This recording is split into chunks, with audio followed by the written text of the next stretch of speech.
So let's go ahead and get started.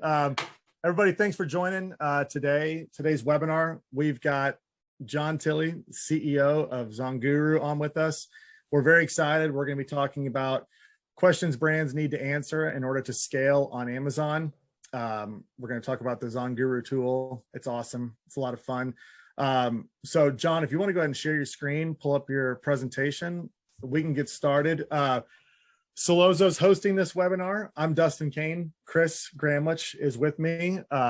We are both account executives here at Sellozo. We're also both e-commerce business owners ourselves individually and have been for quite some time, since 2014. John, we'll let you tell your story here as well, but we're excited to have you. ZonGuru is great. We use you guys internally, and we use you for our own personal brands. That's why I wanted to bring you on and just talk about these questions that brands can answer and how you can help them answer them in order to scale on Amazon. So John, take it away. Introduce yourself. Yeah, thanks guys. I'm excited for today. So again, I don't know how you guys roll with your webinars, but if there's questions, post them. I'm happy to keep this organic and hopefully educational. As kind of co-founder and CEO of ZonGuru, we've been around since 2016. We're essentially a turnkey business intelligence tool set for private label Amazon sellers. That's kind of been our general path. We have about 17 tools in, 12 different Amazon marketplaces. But I think the point I'm trying to get to is that, there's been a clear evolution in Amazon, right? And Amazon.com specifically, where we have bigger brands playing on Amazon, bigger pockets. It's much more competitive. And you have to understand how to win, and data is a big guideline for how to win on Amazon and how to scale and how to be in touch with the algorithm and what opportunities to go after, right? These are all bigger questions that bigger brands are asking. And in the space as well, there's been an evolution. Sellozo is part of that, where there's more service providers. Managed services is a major play on the agency side, where you have these turnkey agencies that are now managing big brands, right? And so ZonGuru is, we have a product not only for sellers, but we have products for agencies and for service providers, and a really good product fit there with how you guys manage big brands. And through that whole conversation, there's a whole bunch of questions that come up at the bigger brand level, which is what we're going to talk about today. So I think it's just interesting for sellers ourselves to understand what are the questions that bigger brands, bigger agencies, enterprise level customers are asking, so that we can start to understand what those are and where they're focusing and what kind of questions they're asking, and how do we compete in that space, and how do we also elevate ourselves to ask those similar questions around our brand. So that's really what I want to cover today. I'm going to kind of give you a high level as to what those questions are. And then I'm going to show you kind of a behind the scenes part of ZonGuru that enterprise level customers look at. I'm going to show you some of that reporting. And then we can jump into the tool or whatever. So I don't want to keep it too much on the tool. I just want to show you, hey, these are the things they're asking, and let's jump into it. So pretty excited about it. I think this is one of the first times I'm really sharing this with anyone. So Sellozo it is. Well, we are absolutely glad to have you on. And everyone, if you've got questions, throw them in the chat. Chris and I will moderate those. We'll get those questions to John so he can answer them. But again, Sellozo's really excited to be hosting this. Like I said, we use ZonGuru internally. It's a great tool, but we're really excited to learn, because all of us, whether you're a small brand or a big brand, like John mentioned, you want to know the tactics that are being employed by these large brands so that you can compete. And it's not just large brands anymore. There's aggregators that are buying up small to medium-sized brands. Once they acquire them, they're allocating all these resources, these tools to these new brands. So it's getting competitive out there, but there's lots of ways to win. Real quick, we'll touch on Sellozo. For anybody interested who's out there, you may be a current client of Sellozo, but Sellozo can help you automate and optimize your Amazon PPC. We'll probably touch on this a little bit later, but PPC is obviously quite complex, quite competitive. It can be tricky to wrap your head around the strategies that you need to implement to get to your goals. But Sellozo is a platform with both managed services and AI automation that can help you get to those goals. All right, John, let's take it away here. Cool.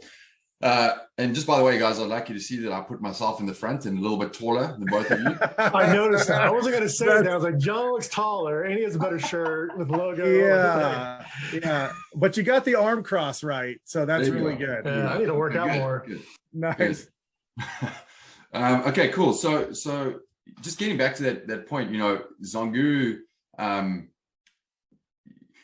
in our DNA, right, is we are sellers, right? I'm a seller. You know, I've always incentivized people on our team to be sellers since 2016. So we have, you know, strong sellers, seven figures, high seven figures, some six figure sellers as our CTO, our product leads, our head of customer success, head of training. These guys have met a lot of them, but the point there is, like, you know, we understand who our target is, and we think about our data in terms of what are the right business questions to ask and to answer. And you know, at this bigger brand level, you're absolutely right. Like, the kind of people who are looking at these questions and wanting answers is definitely agencies, bigger brands, and importantly, aggregators. Like, all these questions aggregators are asking for sure. So I'm going to jump through high level what these are, and then I'll show you some of the reports. Let's see. This is basically just what we cover. We already kind of talked about this, but we have 17 tools in all of these marketplaces. So I think the first thing I want to bring up here, it's an important point, which is context matters, right? And in anything that we're doing at the enterprise level, the bigger brand thing, it's not just like, hey, what are the best, what keywords should I have in my listing? These are the ones with the biggest search volume. Let's put this in my listing. You know, what product is doing what revenue, right? It's understanding the context and what is the 360 context of anything that you're doing. So, you know, how is that impacting you, your brand, right? What is the competition doing? You know, what's happening in the marketplace, in the industry, right? Is the marketplace trends changing? You know, what is Amazon doing, the algorithm? What is their latest, greatest? And then importantly, what are customers doing? What is their, you know, their kind of behavioral aspects on Amazon, right? So in anything you do with these types of questions, you have to understand context. So for example, when we do listing optimization, we don't just say, hey, what are the best keywords you should have in your listing? We say, what are the top competitors? What are they optimized for? And how do you beat them? And how do you be the best on page one? That's a contextual question that you have to ask. So at the bigger brand level, context always matters. What I'm going to focus on right now is kind of a marketplace performance style of question, which is like, I have a brand in a marketplace, and what are the questions that I would be asking around that? The first one is, and the way that you would do it is you would say, like, you know, again, context, which is what is my X versus X, right? So it's context, right? So that's kind of the question. What is happening with my sales versus the marketplace, right? So it's context. This is an important one, right? Which is at a high level, you know, what is the maximum niche potential and forecasted trends? Every single enterprise brand wants to understand it's a kind of a marketing known, which is TAM, SAM, and SOM, right? Which is your total, you know, applicable market. Like, what is the total market size, right? What is the serviceable part of that market, which is the SAM? So what can I service? What is the service? What is the whole size of that market? And then the bottom one is what can I actually service? So understanding the whole niche that you're in and what is the achievable part of that market that you can acquire is a huge question for bigger brands, because they want to understand at a high level, if I've got a brand in this space, can I do 2 million with that, or can I actually achieve a SAM of 6 million, right? So they really want to understand that in a forecast, how big is that opportunity, and should I be going into this market, or should I keep putting effort into this brand because it's still got a massive opportunity on the other end. So I'm going to show you something around that. This is probably one of the bigger questions they ask.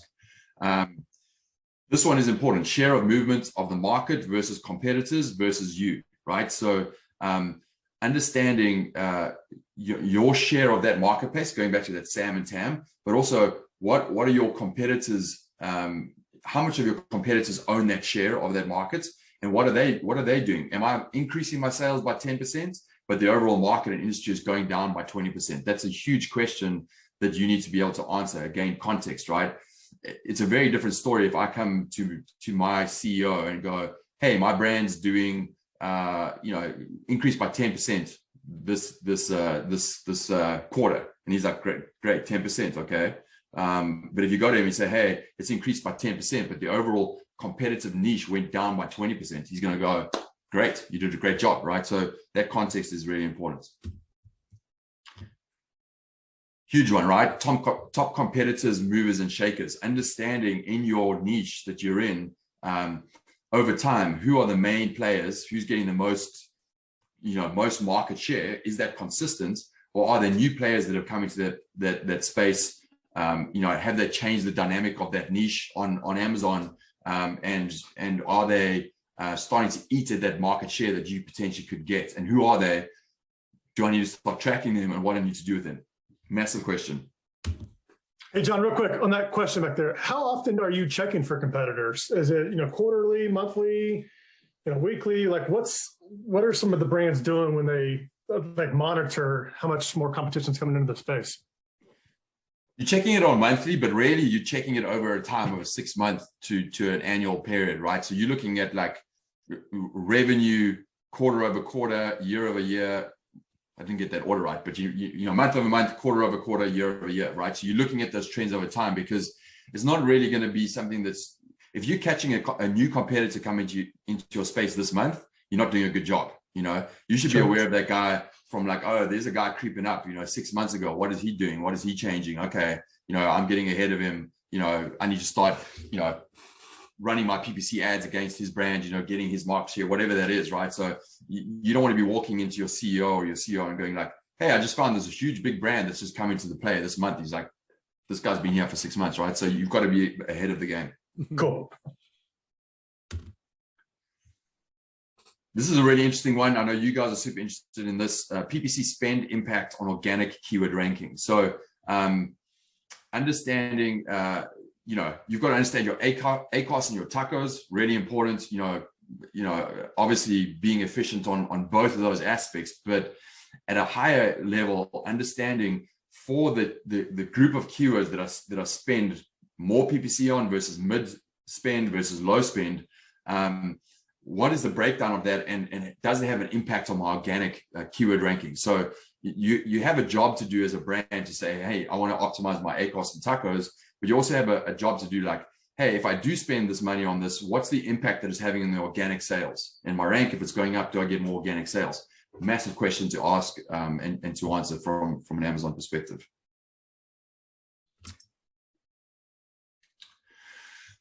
Again, just getting into the keyword, I think it's understanding the keyword mix, right? So understanding in more of a Google type view, right? What is my keyword mix?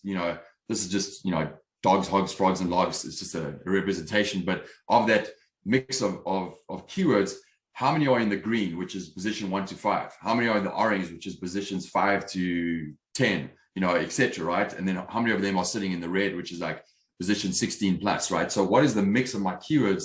And importantly, what is the kind of the maximum search volume on those, the PPC bids, how are my competitors focused? Are they ranking on these? So really understanding the mix of the keywords, which are the important ones, and over time, am I getting more green, more orange? What does that look like over time? That's really important. It's the health of your listing, right?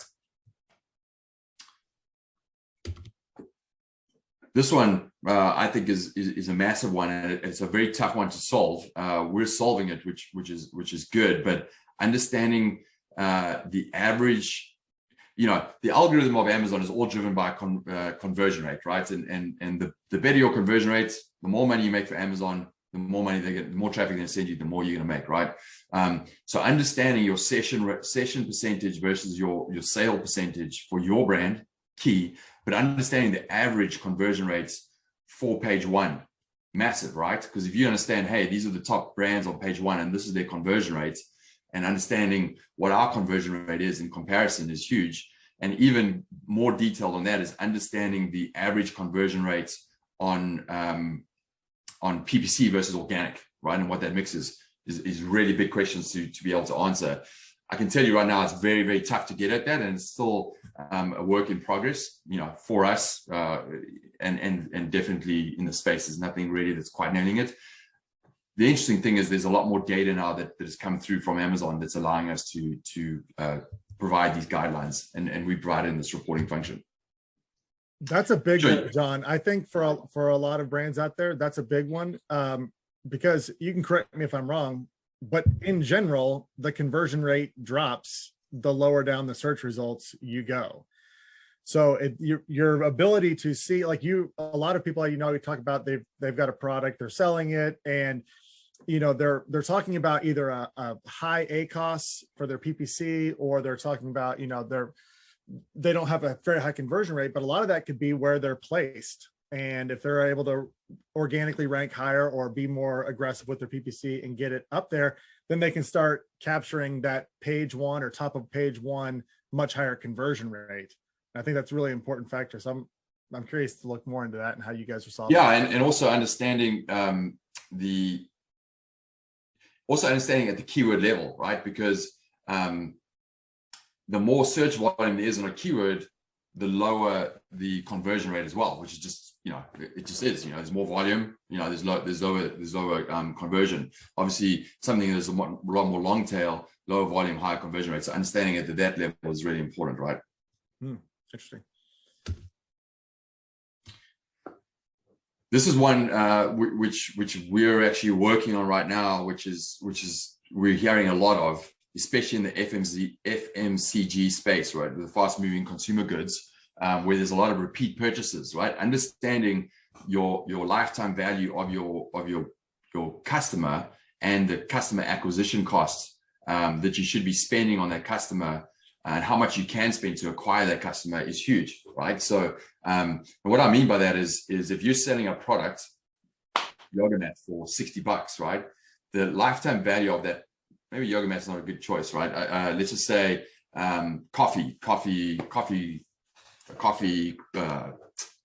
of coffee. Geez, I can't think of a bag of coffee, right? That's an FMCG product because there's repeat purchases most definitely in that. So for sure, the lifetime value of that purchase is not, if you're selling it for $60, that's expensive coffee. But if you're selling it for $60, that's not the LTV. The LTV is going to be the average of the repeat purchases, which might be more around the 80, 90, maybe even $120 for the LTV of that, which means you can spend a lot more upfront on your PPC to acquire that customer. And what is the right balance between, if my LTV is $100, let's say, how much am I willing to spend up front to acquire that customer? Is that $20 that you think you'll get back, or is it more, right? And understanding how that impacts in your tacos and everything else is really important. So, we're helping to provide that average lifetime value at a high level, and obviously the customer acquisition cost. This is like, as far as enterprise level, if you're thinking the Unilevers, the Procter & Gambles, this is the stuff that they want to understand hands down, right? Yeah, this is the metrics. Yeah, I think Dustin's excited about this one too. This one's the metrics that we want to know of. And then if you saw a product that is, repurchased, replenished, you can afford to spend more on ads because they're going to be coming back, or they're going to subscribe every month or whatnot. So your target ACoS is going to be completely different than somebody who's selling like a yoga mat. And if it's $60 coffee, you better be damn good. I better be awake for 12 hours because that's it. That is pricey, but still, like, you're able to afford that because they're going to come back and subscribe and so forth. And you just acquire a customer, and it may cost you like a $5 click or something. Yeah. And this is a conversation that we have a lot when we're talking to people about their PPC, especially if they're in supplements, something like that. The question is, it's like it's hard to wrap your head around, how can protein powder, have like a $30 average cost per click or something like that on PPC, when the protein powder might be $30 itself. And you're talking about the big brand names and the agencies that are managing these big brands in the space, they are calculating this lifetime value. And you sell something like protein powder, that lifetime value could be sky high. It could be every month for 2 years that a client buys that. And if you know that average lifetime value, where you can, how much you can spend to acquire them. So this is really interesting data. Yeah. And 100%, it's the same on ZonGuru side is a subscription service, right? We calculate at our level, what are we willing to pay to acquire a customer? It's, you know, it's a trial acquisition cost, the TAC and the CAC. It's stupid, it's ugly names, but I don't know, that's what they call it, right? The CAC is customer acquisition cost, which is like typically in the software world, it's kind of a 3x, right? So if you're willing to spend a certain amount on a customer, you want to get that money back and break even on that customer within you know, a three times payment on that, right? So it's the same in the subscription world with protein powder, right? They're probably looking at that and saying, hey, we're willing to spend the $30, you know, we're willing to spend $90 on that customer because within 3 months we're going to get that money break even. So that's why it's not $30, it's $90, which they're willing to spend, right? So super interesting, right? And just to finish on this, if you're doing like product research, this is one of the ones I really love. Is like, is the product going to be something that people are going to buy over and over again? Dustin's probably heard me say it a dozen times, but this is where you can have that lifetime value. You can have that repurchase order. So when doing product research, this may be something to look at as well. It's like, is the product going to be something that people buy over and over again, or they buy multiples of? Because it'll just help you in the long run. Yeah, I have my take on that as well, which I think is the mecca of what I would love to achieve on Amazon, which is the ability to sell a product on Amazon, which is a physical product. That's essentially your lead magnet, right? Which is like, hey, this is my first touch point with a customer. They want and they need this product. They buy it. Coffee pot is an example, right? But then you can get them to your website because they're coffee lovers, and you can start to sell them on a coffee subscription, right? Coffee bean subscription that they get on monthly. So now you've got a SaaS subscription business running off of your Shopify website with massive upside and massive value, being driven by the lead magnet that you're selling on Amazon, right? So that's a good way to think about product research as well. Is like, what can I sell as a one-time on Amazon, which is great, but then upsell them on a subscription of whatever it is on my Shopify.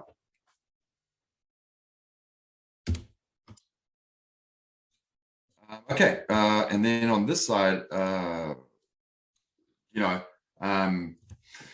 this is a huge question that brands ask, right? Which is understanding. I have a brand. I'm selling it on Amazon, right?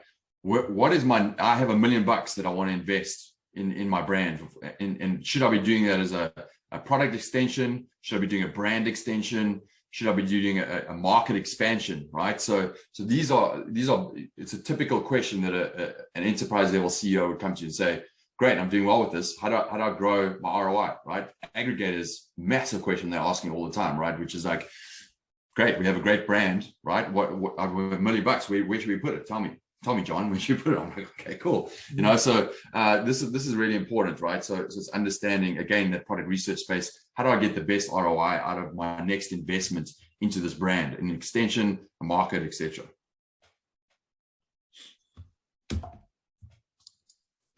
Oops.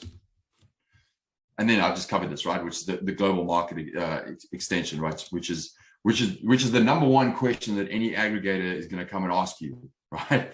Oh yeah, I just bought this brand. Cool, we bought it. We did some due diligence on it. We know there's bigger potential in this brand and marketplace. And the first thing we're doing is expanding it to these 4 markets. Can you tell us, is this a good move? Should we go into these marketplaces or not? What's the market share? What's the market opportunity? Kind of the first thing that I showed you. They want to know that for each market, right? This is the first thing they can do because they have the capital and they want to deploy it, and they have a great product and they think they can grow it, right? So understanding which is next.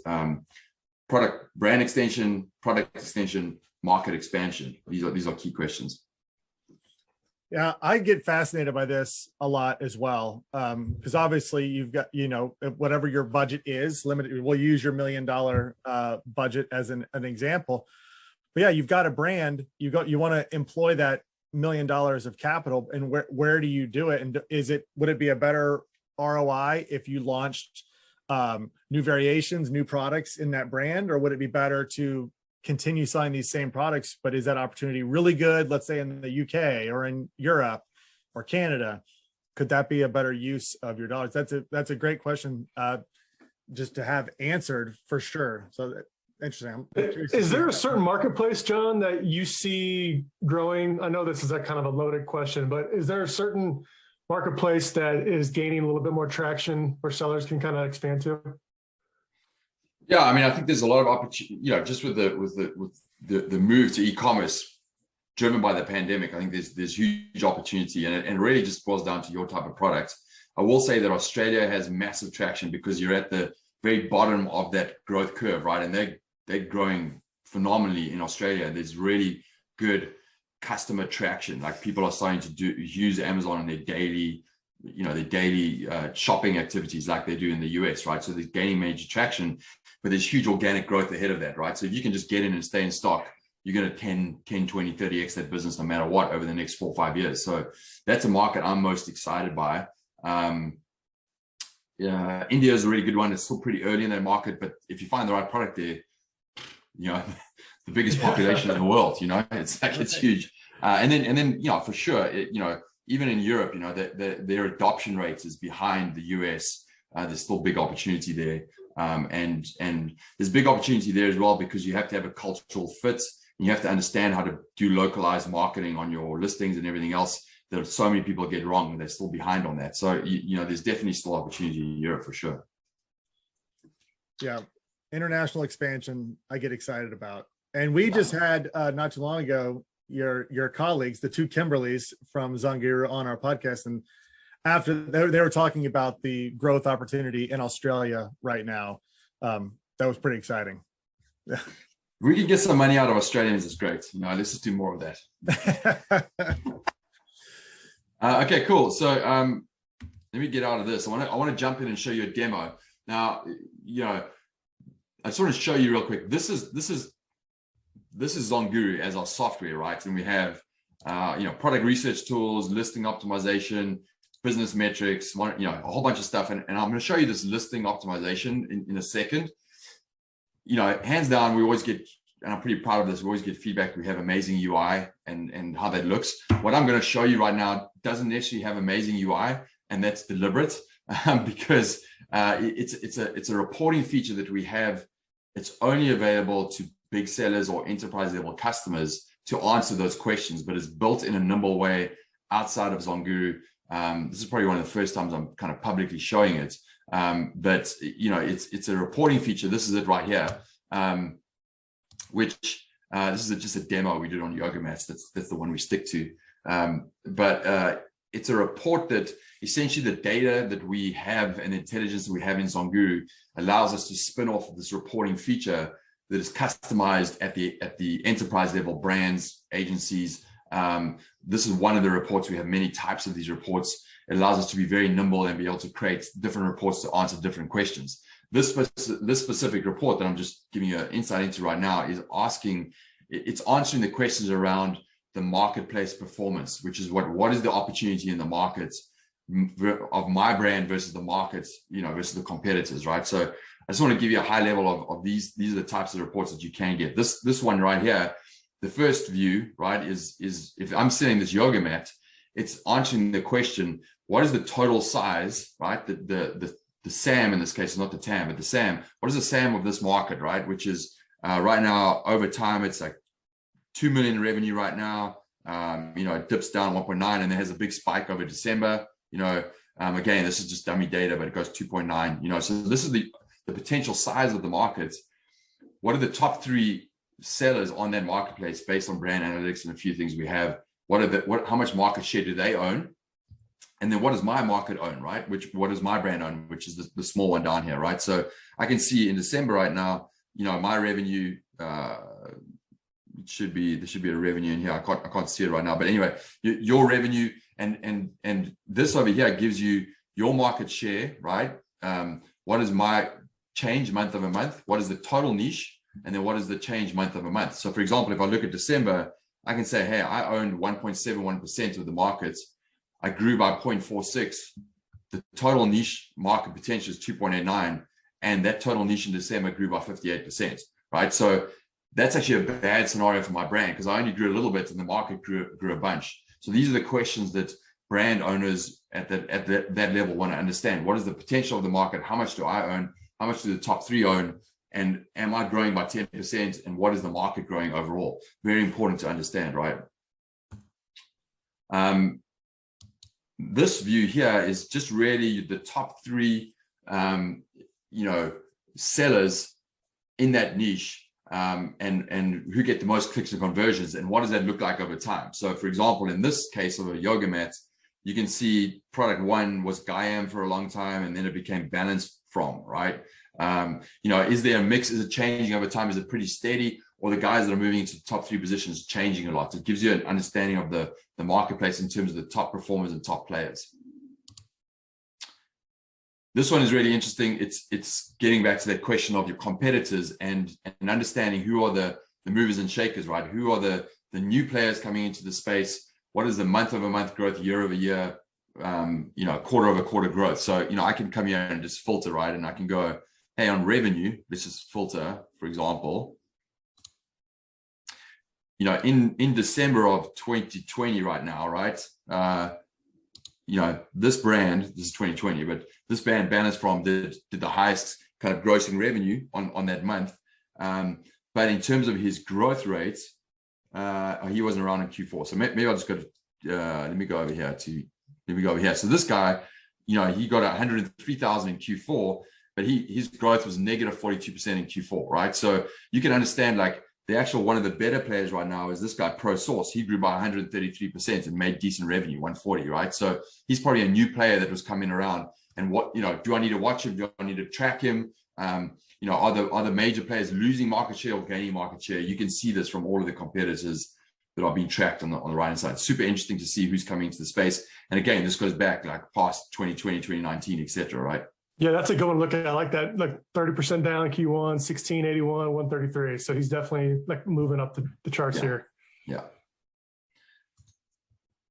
Competitor trends, very, very straightforward. What are my top 10 competitors? What is their revenue over time? What is the unit sold? Did they change their price? What is their market share ownership? So actually looking at the top 10, what does it change, month over month on the market share? Who are they? You can kind of dive in and have a look at them, right? So just a good snapshot of your top competitors. Snapshot right now in your month, like who are your top competitors? What is their title? What is their revenue? What is their images? You can kind of click on this and kind of have a look. It's just a good, like, competitive market intelligence snapshot. An enterprise, brand will want to know on a monthly basis, hey, who are the top competitors? What are they doing? Have they changed the images, the titles, etc., right? This is getting into the detail of a breakdown of the keyword trends. So again, that Google view, right, which is what am I position 1 to 5, 6 to 15, and above 16? What is it doing over time? What is my mix of those? And when I look at the keywords, understanding, in the 1 to 5 position, what is the revenue potential from those keywords? What's the search volume? What's the PPC bid on that? What's the average top 3 revenue that they earn from that? So it's helping you to identify not only what are the keywords that are in the right positions, but what is the search volume, the average PPC bid, the strength of those keywords, and are there some that I should target there to try and move them up into the green, right? Really important view there. And then another keyword view on this, which is just an advanced view over time. Am I moving my keyword from red to orange to green? And is that keyword important in terms of the search volume? We give it a ZG score. So where we're moving it, and is it moving in the right direction? Or are there some here that move in the wrong direction that I need to kind of look at, right? So this gives you a really good view of your keywords over time. This was another one we were answering, which is what's the impact of the high, medium, and low spend, PPC spend on my keywords, and what is the organic impact over time? So if I just take one of these keywords, for example, large yoga mats, I can see, I spent a lot in November, and then I kind of went down each week, but my ranking got worse. So for my high spend right now, the impact of my PPC spend on my actual organic ranking is very, very well tied together, right? But maybe if you go look down at some of the low spend, right, it might be or medium spend, it might be a different position. So it's kind of like, understanding, medium spend here, 166, etc. I started to spend less, and my change in my actual organic ranking wasn't actually that much, right? So you guys can kind of look at that in detail. And then obviously we just kind of give an overall brand view on that. So this is kind of an overview of that, and then we have an admin report that we also have where we we kind of showcase LTV, customer acquisition costs, some conversion rates. These are some other reports, some other views that we have in there that we have within ZonGuru as well. So, that's kind of a high level on this reporting feature, which is, hands down with enterprise, they're looking at this and going, this is exactly what we need answers on. I want that like right now, so it's pretty cool to see the response that the high level brands respond to in terms of that kind of data. One other thing that I did want to just show everyone here, because it's kind of something that we can offer you as well, but just from a brand perspective, contextually understanding, for my product, it says exercise bands, right? Here's my brand, right? And then here's the top 3 competitors, right? This guy, and this guy. I'm just, you can basically at the top here, add your top 8 competitors and understand how are they optimized, right? This listing here as a top competitor is in the top 3% of the listings on page 1, right? How are they optimized? Where do they have their keywords, right? Where is it broad exact match in their title, etc.? What is their back-end keywords as well? We kind of pull that in as well. And then importantly, how do I optimize my listing to be the best on page 1? So, if I was this brand, right, I'm about average, right? So what keywords do I need to add to beat all these competitors and be the best? So I need to add the word, working out. So I would add working out, because you can see it highlighted here in green, right? Working out. So now it should go gray and my score's gone up, right? I'm in the top 17%. Okay, I need to add the word woman. I'm just making this up. Like, obviously you have to write your listing, but add the word woman, so it's deduping and showing you where to exactly broad match the keywords to really outperform your competitors.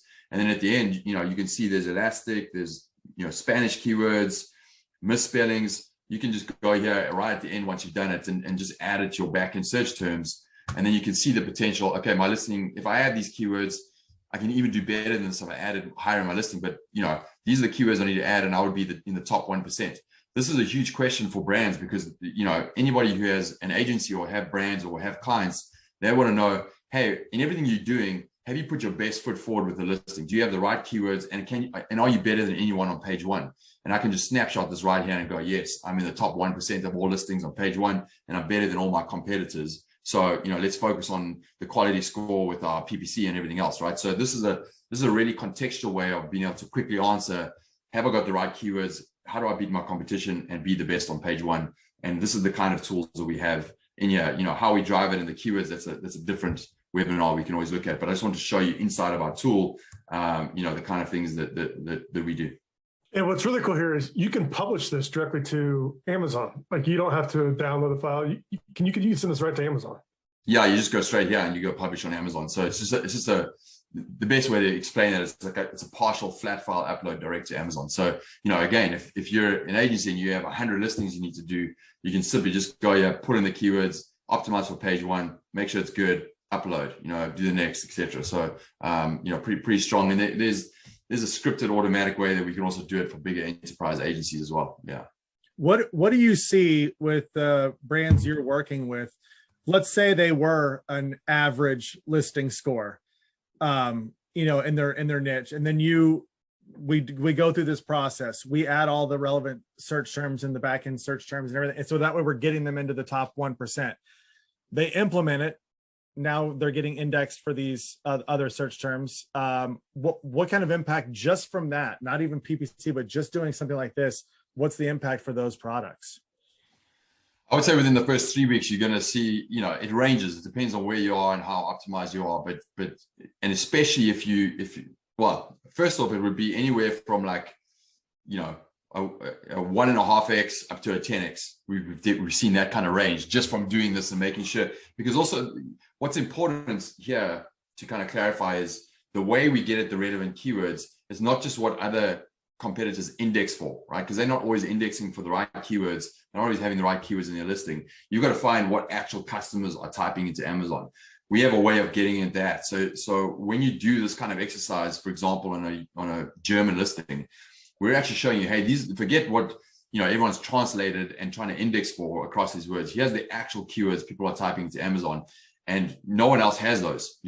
Case in point, that Spanish keyword. It's got good search volume, but no one's got it in their listing. You put it in there, and you're starting to really get conversion rate for these low competitive, high volume keywords, and it helps the organic ranking. So it kind of depends on the opportunity missed, not only by you, but by your competitors, and the impact it has on your ROI. But I would say, high level, this has a massive impact on your ROI, number one. But if you do this and also have the quality score on some of those opportunistic keywords that you picked out in this, that your competitors don't really rank on, but have good search volume, and you run PPC against that, and you have that good quality score match, that definitely boosts you, not only for those keywords, but for your overall rank, right? That's the second step.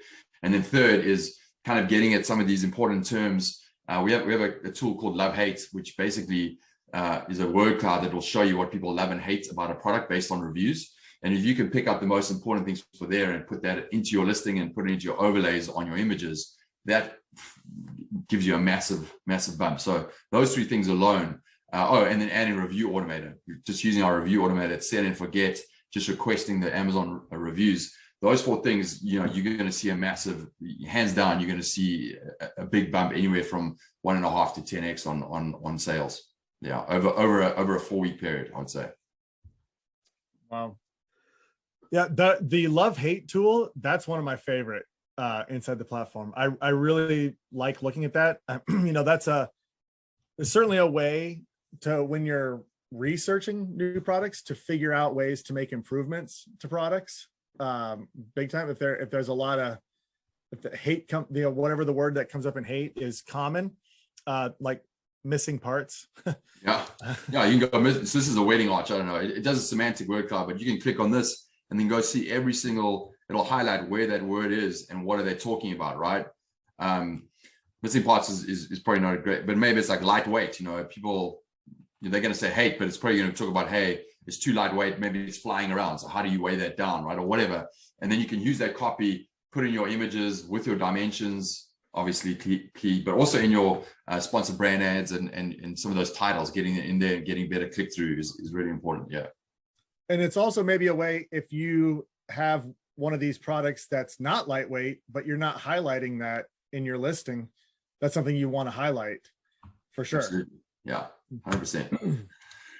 100%, man. Yeah, so that's high level us. I think if I go back to what I wanted to show on these slides here, again, these are just some of the tools that we have. Some of the ones I'm highlighting, we are integrated into the North America, Europe, Australia, and India marketplaces. Some really cool tools to check out. I think if you're interested in checking out ZonGuru, you can go to, this is for you guys specifically, zonguru.link/Sellozo 216 is the date today. So, not the best link, but we'll give you 50% off that first month. I think it will end up costing $20 or something like that. So, get in, try ZonGuru. But the other thing I wanted to, so I don't know if you guys want to just copy this link and we'll make sure that gets emailed to everybody. Great. So you can jump in, grab the seller plan, jump in there, hit up customer support. They'll help you. They'll onboard you. No worries. But I'm going to offer this as well. And actually, maybe they can email me or email you guys. But I would say for the top, let's just say the top 10 people who request this, we will do a free listing, an actual Loom video. I'll just get the emails from you guys, or they can email me direct. Whoever wants it, we'll do a free listing analysis optimization. So exactly how I showed you in that tool, right? What I just showed you in that, you just give us your ASIN and just email us, tell us, hey, do it on this ASIN. We'll jump into the platform and we'll get one of our team members to record a 2-minute Loom video saying, hey, this is how your listing compares to your top 3 competitors. This is the keywords you need to put in your listing to be number 1. And there you go. So I'm happy to offer that. That's obviously a manual process, so I'll just offer it to the top 10. Yeah, that's amazing. And I've done this. I've had actually the opportunity to get one of these videos done by your team, and the feedback you get, I mean, it's priceless. Like sometimes as sellers, we get stuck in the blinders there, and we just look at our listing as one way. But when you get somebody else's opinion on it, can really change like how you have your title set up or even your images set up. So definitely something to check out. I mean, that's very generous. Yeah. And for sure, this is something Chris and I, we talk about all the time when we're talking to new potential clients for Sellozo. The first thing we look at is the listing. Obviously you don't want to be running ads to listings that don't convert or could be converting better. You can make more bang off your advertising dollars. So that's a good starting point. That's certainly the starting point that an aggregator goes through when they buy a new brand. They find every win possible with listing optimization, and then they go down from there. So yeah, hands down, because that's your baseline, that's your architecture of your business, right? And you've got to be 100% there. And so that's what we focus on, is how do we make sure that you're putting your best foot forward, so that you can focus on the other stuff. And no one's going to come back and say, oh, you're doing all this off traffic Amazon stuff or PPC, but your listing sucks, like no one can say that. And you can answer it with data, which is cool. Yeah, absolutely. We did have a question I can throw at you real quick, because when early on when you were talking about understanding the size of the market, that market share Amazon specific, which I'm assuming it is. Yeah, it's Amazon specific. But to give you a clear understanding of how we get at the market share or the niche, right, is we have that C keyword, which is in that case was yoga mats. We have kind of intelligence, business intelligence that runs through based on our kind of that keywords on fire tool that we have. We put in all the most relevant, high search volume, best keywords, for that based on that seed keyword, and then we place relevancy on that, so it's really relevant for the niche that people are typing into Amazon, and then we give you a value of that niche. So it's kind of like the surrounding keyword group around that seed keyword that you put in there. So it's keyword driven, but it's like, hey, if someone is looking for a yoga mat, these are the type of search terms they put in, and these are the types of competitors and the revenue that comes from that niche. That's how we calculate it. I know personally, I've got homework to do now on some of my listings. I got to go in and make sure I've got all those search terms in there. This is fascinating. It is really important, I think, for everyone to understand what brands are doing. Like the reporting you were talking about, I mean, that's so detailed that is answering the questions that big brands want answered. I think it's really important. It also gives you expectations about what, a lot of times if somebody's a new seller, especially, a lot of people get lost because they're going into a category or a niche that they may not have the resources to actually compete in. So that it gives you an expectation of what to expect and what's possible. And it's always fascinating, especially in Amazon, the size and the potential of some of these niches is huge. It's enormous. Absolutely. Yeah. And one other comment I'd add to that is like, we even experience this with enterprise level brands, is like, we've got to push them to say, okay, you're asking questions, but what's the 80-20, right? Mm-hmm. Like, let's not get stuck in the minutia of X, Y, and Z because you're trying to move something by 1%. You want to understand, like, what's the 80% of the data, the questions that you need answered to maximize your ROI and your scale and your growth. And I think that's an important point. And sellers struggle with it at the small SMB level that a lot of us are at.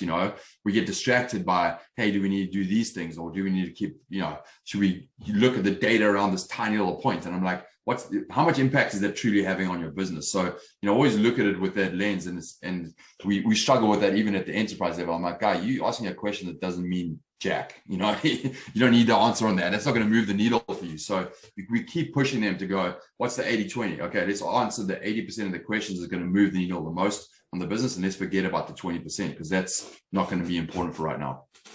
Yep.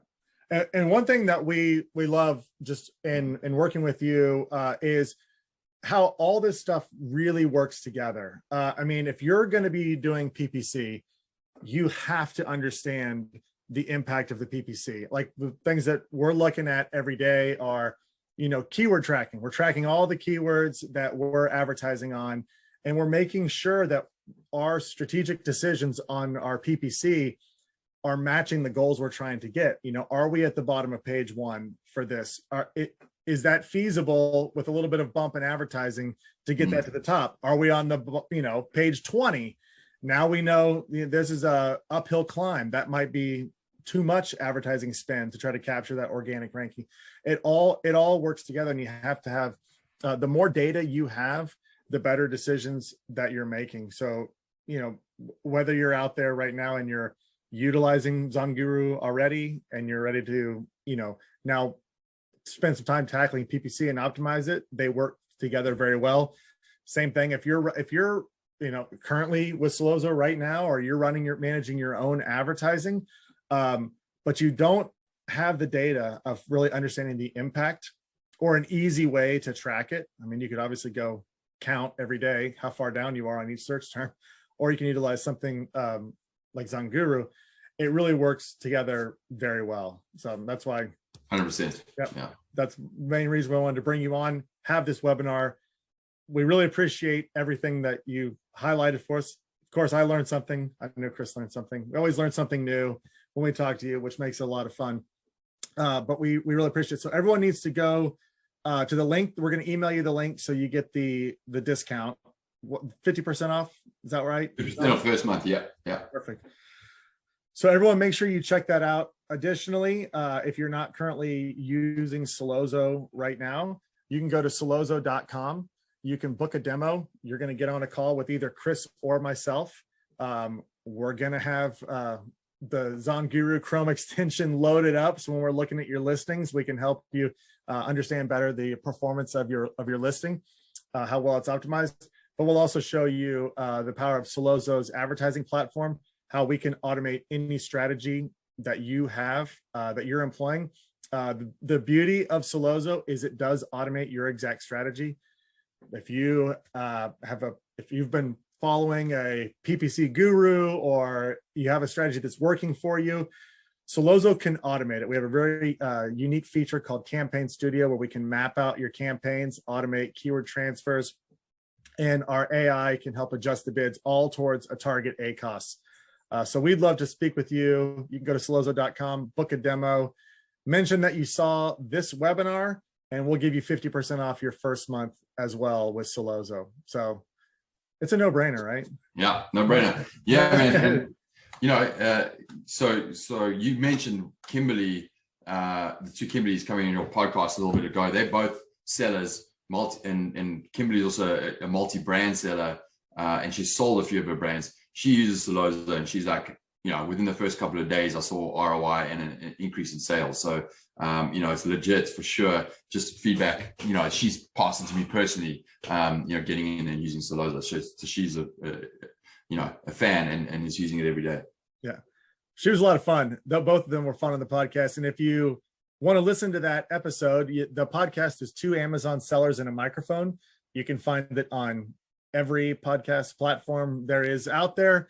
We're on there, and it was one of the more recent episodes. I don't have it in front of me, but it was 2 or 3 episodes ago. We had them on, again, highlighting a lot more about ZonGuru and product research, which was a lot of fun. We had a great conversation with them, just in terms of if you're early in your journey, or if you're trying to expand your brand and you're looking for product opportunities, areas to go into, the ZonGuru is amazing in terms of finding profitable products that you can be launching. And that was a great episode. So everyone needs to tune into that one as well. All right. Well, we are running up on time. I don't think we have any questions here, but everyone, thanks for joining us. You'll get an email right after this with the link to book a Sellozo demo, and to also sign up for 50% off with ZonGuru. So be on the lookout for that. Thanks everyone for tuning in, and we'll see you next time.